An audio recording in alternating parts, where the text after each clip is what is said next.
Well, Ned rigs are extremely effective, but so often we don't throw them or shy away from throwing them where we need to. Well, after watching this video, you're gonna have so much more confidence putting those Ned rigs in places other anglers won't.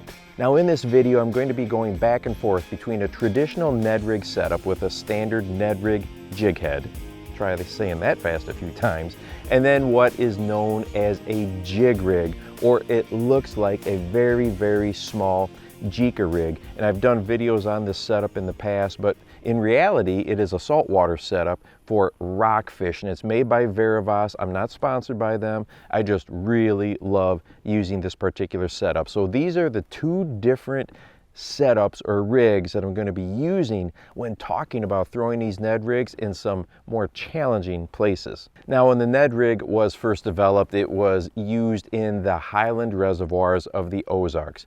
Rock, rock, and more rock.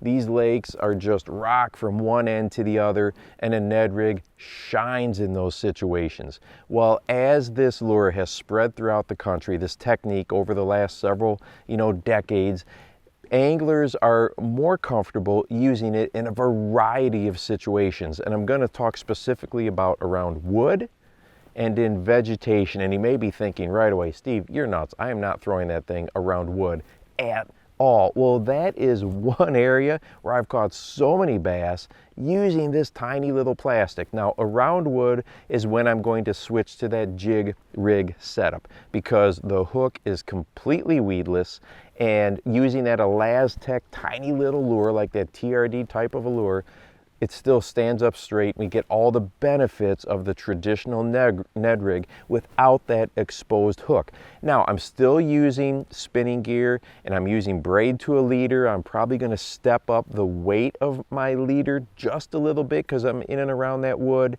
And no, I'm not going to throw this into the gnarliest brushy types of situations. I'm going to start working on edges, working the more sparse woody cover, and this lure just really excels in that type of stuff. It comes up and over branches really well.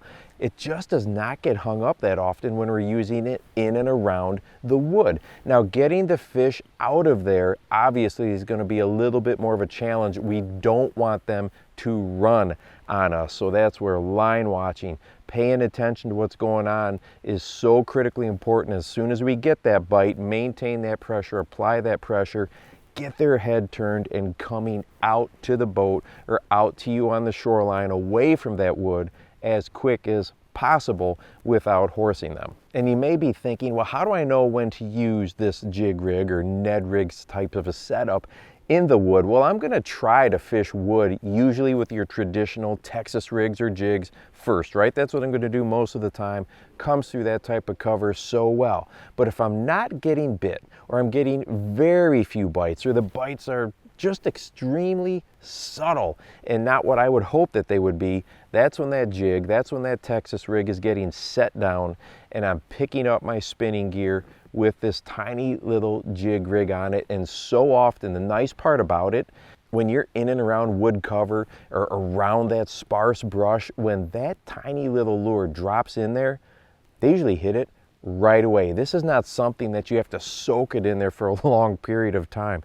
It falls in there and they usually hit it pretty quick. So as an angler, that helps us to know we're going to be ready for that bite right away. The next situation, I'm going to switch back to my traditional Ned head jig, okay, with that exposed hook or even with that little wire weed guard on there. And that's when I'm fishing it around vegetation.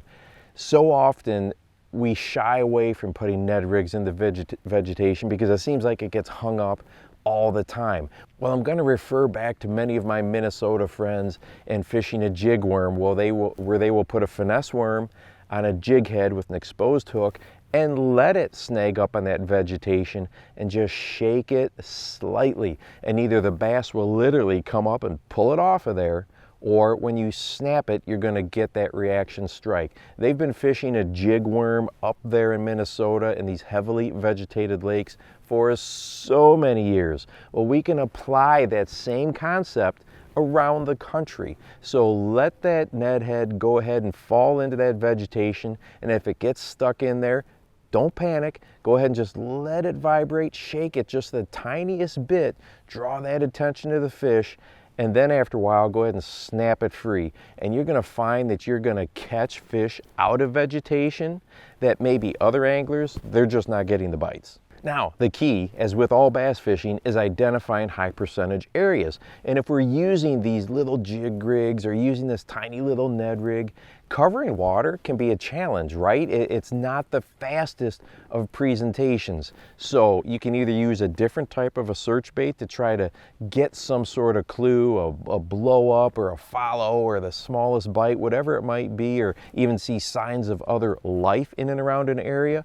Or you can take these Ned rigs and jig rigs and drag them. It's surprising how much water you can cover when you're just dragging that lure, and then you are looking for that one fish to reveal an area where there's probably a whole bunch more stacked up or sitting, and now we can pick apart that wood cover, pick apart that sparse brush or that vegetation more accurately and carefully with our tiny little Neds. And hey, if you want to watch a video about how bass will attack panfish beds and a trip where I had tremendous success with that jig rig around panfish beds, go ahead and check this one out right here. And make sure that you go out and encourage someone today. You never know how you might just change their life. For the Bass Fishing Life, I'm your host, Steve Rogers.